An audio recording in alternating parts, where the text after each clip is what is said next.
Welcome to the X's and Argos Scouting Report. I've got Darrin Bauming from Bonfire Sports back with me again as we finish the second half of this doubleheader between your Toronto Argonauts and the Winnipeg Blue Bombers. Darrin, you and I both had the correct victor predicted for last week, but we were nowhere close in terms of score or in terms of what we thought we'd see in the game. What did you make of that game last week? Yeah, Ben, good to be back with you again and looking forward to the rematch this weekend at BMO. I was really surprised at the Toronto Argonauts offense. I was really surprised at McLeod Bethel-Thompson's inability. I'm not putting it all on him, but just the inability to get the pass game going. It was a lot of 2-and-outs, 3-play series, especially early in the game. If it wasn't for John White, and if it wasn't for some of those big chunk plays he was able to gain, in the first and second quarter, I really wonder if, the game would have been even the way it ended up. But one score, that's what we've seen from the Winnipeg Blue Bombers defense, allowed in their first two games of the season. 6 points, a non-converted touchdown against Hamilton in week 1. 7 points, that converted touchdown against the Argos last week. It's, I don't know how much I'm putting this on the Toronto Argonauts and how much I'm putting on to the credit of the Winnipeg Blue Bombers defense. By all accounts, people you talk with, that line of scrimmage, that defensive front six that they have, led by Willie Jefferson and Adam Bighill, is scary, is dangerous, and it's probably a reason why Toronto struggled to get things going. But I would say from a Winnipeg perspective, Ben, the surprise is that it was the run game that was successful and the pass game that was not over the last number of years, and especially in 2019, it was usually the pass defense that would break first, and the run defense was one that was really stout and stood up.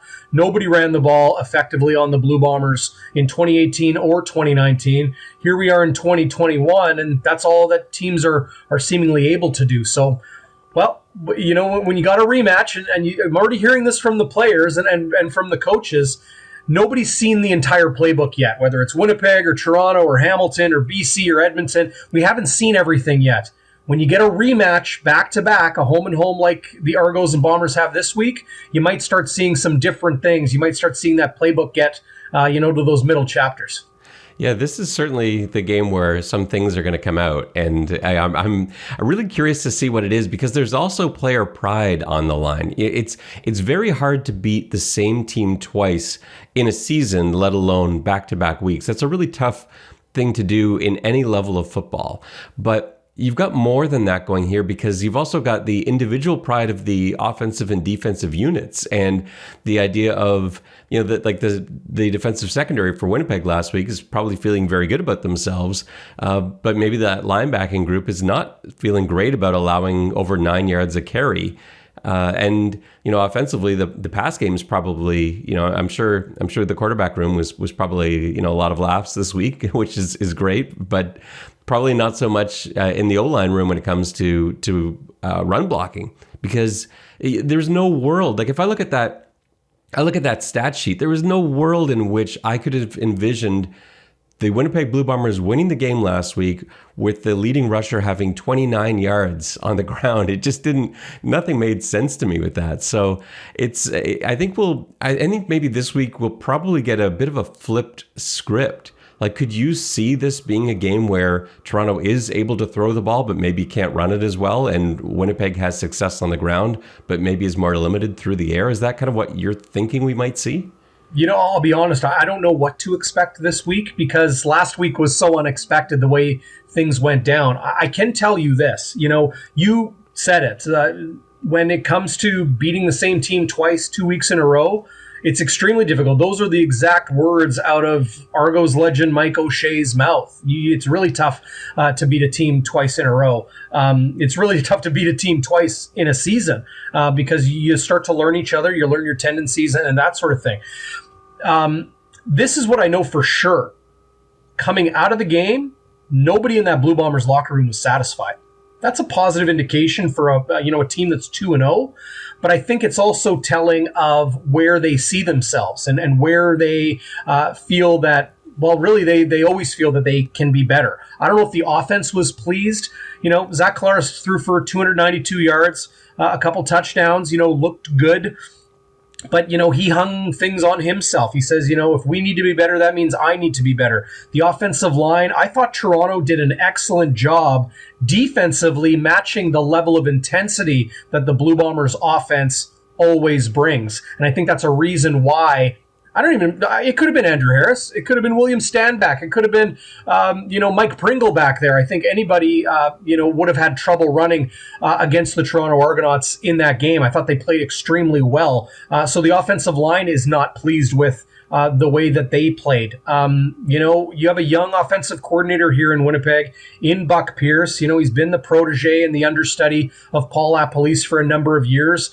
We're starting to see some very exciting, unique, and innovative things from him, but we're also starting to see how he will call a game through a full 60 minutes, through a full 4 quarters. And that can get tricky when a team is, an opposing defense is playing the run so well. That's Winnipeg's bread and butter. I mentioned it to you on the X's and O's here last week, and that was Winnipeg plays physical. They play ball control and they run it. They weren't able to do that. So more was put on Zach Collaros, and I think it threw them off their game plan a little bit. Defensively, I think you're right. That defensive front, that linebacking group probably would like to do better against John White and the run game. But the way that Toronto handled their offensive woes, I will say, the pass not working, but still being able to run effectively, I think, shows just how steady and strong that their offense is. If it's Nick Arbuckle this week, will the game plan look different? That's what I'm looking towards. Yeah, and we don't know the answer to that yet. We're probably going to have an announcement on that tomorrow, I would guess. But Coach Dinwiddie's still playing his cards close to his vest. I would expect we'll see Nick Arbuckle out there. I thought in his one drive where you could really sort of evaluate him, he looked pretty good. That touchdown drive. After that, it's sort of hard to gauge because, of course, they fumbled on the first play of the very next series, and then they were short on time after that. So it's sort of hard to, really judge him on those last, really 12 to 15 passes because it was sort of desperation time. But I wonder garbage time is tough. I will mention, I was very impressed. Arbuckle came into the game. If I did my math right, he completed each of his first 6 passes. So he came in, looked comfortable and settled early. I think that's really good for a guy who was brought into Toronto expecting to be the number one. He came in, looked really settled and looked like a pro. Yeah, I thought so too. And you could see his familiarity with the system too. There were things where immediate recognition. He's like, oh, I've got this look. Oh, I go here. I've got this look. Oh, this is the answer to that. And whereas you didn't really get a sense of that, even in the Calgary game with McLeod Bethel-Thompson, you got a sense of this is a gifted quarterback with a great arm, but he didn't necessarily seem to come as naturally to him. Now, what will be interesting to see this week is how much both teams change. So Winnipeg has the win. They completely shut down the passing game. Do they go back to that? Do they force Toronto to beat them with the run? Because that's you're probably not going to do that. Or do you know that Toronto's going to make changes, and so do you come in with a different game plan? What do you think we're going to see in terms of defensive strategy this week against the Argonauts? I expect Winnipeg to do what they always do, and that's win the game at the line of scrimmage. Defensively, Willie Jefferson limited in practice today. Jackson Jeffcoat, their bookend defensive end to Jefferson, did not practice today. They're rotating in some young Americans at defensive tackle. And it looks like it'll be third string weak side linebacker Jesse Briggs getting the start once again next to Adam Bighill. But they're going to play tough up front. They're always going to I don't know if it's the right term, but dare teams to beat them over the top. Brandon Alexander, their safety, their great communicator and veteran leader back there, did not practice today either, but they've shown when he's come out of games or they've needed to move him to a different position because of injury, that Nick Hallett and Noah Hallett, 2 Ontario natives playing for the Blue Bombers, first and second year players respectively and brothers, they filled in at safety extremely well. Nick Hallett had a great interception to wrap up practice on day 1 today. So depth is there. I don't think they're going to change their strategy too much. They're going to let their playmakers on the back end make plays. But, you have McLeod Bethel-Thompson, who I've seen through his years in the CFL. He does have a propensity to get a little bit loose with the football and throw some interceptions. Of course, he is dangerous and a gunslinger. That's the way Bombers defensive coordinator Richie Hall described him. Whether Nick Arbuckle is more secure with the football, we'll have to see. I'm far from the only person that wants to see 60 minutes of Nick Arbuckle outside of a Dave Dickinson Calgary Stampeders system. Yeah, and you saw, I think, a little bit of the mistakes that we do expect to see from Nick Arbuckle tend to be like what we saw with the interception, where that looks like a mistake of a guy that just hasn't had a ton of game time. And it was just, he didn't see a defender come over, just had no idea he was there. And that's what you get often from young quarterbacks. And Nick Arbuckle's not that young anymore, and he's got some game experience, but not like what you see from McLeod Bethel-Thompson. His mistakes are very different. That's not a ball he would throw, but he is a bit more of that sort of riverboat gambler, and he'll take his shots deep even when it's not necessarily open, not necessarily there. He'll try and push it, and that's sometimes where he gets into trouble. So yeah, it'll be interesting to see what Nick does with a full game, like you say. I will say I spoke to a CFL coach in the winter of 2019 following the Bombers' Grey Cup win, and they told me how they watched every single snap of Nick Arbuckle in succession with the Calgary Stampeders, and they raved about him, raved about his intelligence, raved about his athletic ability and ability to deliver the football, maybe under a little bit of duress, but with a lot of accuracy. So the scouting report on Nick Arbuckle is frankly through the roof. And you mentioned that he's a bit older and a bit more experienced and coming from a real quarterback factory in Calgary. That's a positive sign. As far as that interception, hey, everybody makes mistakes. No quarterback throws 20 touchdowns and 0 interceptions in a season. It just doesn't happen. Dietrich Nichols is a rookie for the Blue Bombers who made that interception. Right place, right time, but you do got to give him some credit. He is known as a ball hawk. He led the XFL with 3 interceptions during their shortened 2020 season, was by far and away the Blue Bombers' best defensive back amongst CFL newcomers in training camp this year. So he was somebody us here in Winnipeg were waiting to pop off the page. There he was. It looked seemingly innocent, but that just shows you that if the hardest part of football can often be what's between the ears, and Dietrich Nichols knew where to be at the right time to make that interception look easy. I wonder from Buck Pierce if we're going to see, when we talk about the Winnipeg offense coming into this week, I wonder if we're going to see a lot more mid-range stuff than we saw last week, because I was thinking about how the Argos went about shutting down the Bombers' run, and really they had to commit members of the secondary to do that. You had a lot of run blitzing from Cresden Butler, from the halfbacks, and that's what, of course, caused some problems downfield. Some of those cover zeros where you had post routes called and guys were just getting beat to the inside, or of course the touchdown pass on the corner route. Again, that wasn't cover zero, but it was to that one side. That was sort of split coverage, and you ended up with one-on-one, no help, and that's where. That's where Collaros was able to get his 2 touchdowns. I wonder if the focus is going to be on, okay, let's anticipate cover zero, let's anticipate a lot of man coverage, and maybe bring in some more concepts that sort of cater to that, as opposed to maybe what they had planned for last week. Yeah, I'll definitely be watching for that too, because, as I mentioned a few minutes ago, early in the season here, I remember talking to Paul Apolice about this in years past when he was the OC here in Winnipeg. And, without tipping his hat completely, or tipping his hand completely, of course, you're not going to show too much early, because teams will then have that on film. They'll start looking at it, and they'll know about it. Essentially, the longer they know about it, the more likely they're going to be able to figure it out. So as that playbook begins to open up, I imagine we're going to see some things.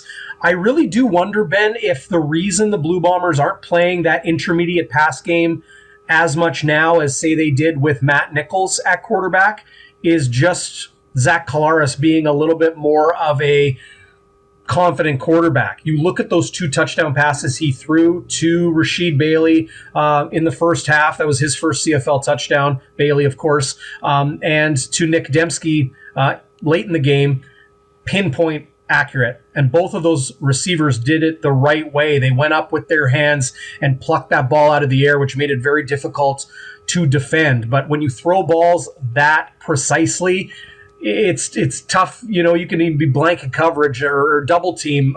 Zach Collaros was finding ways to put it right on the money. And, I asked those receivers after the game, could he have thrown those balls better? No, he couldn't have. And it doesn't matter if it's a Tuesday afternoon or a Friday night after the game, they rave about how much they love playing for Zach Collaros. So when it comes to offense and defense and schemes and what we might see, in the end, sometimes talent usurps it all. You get a hot quarterback throwing dimes. It almost doesn't matter. It probably has DCs throwing their headsets up in the booth.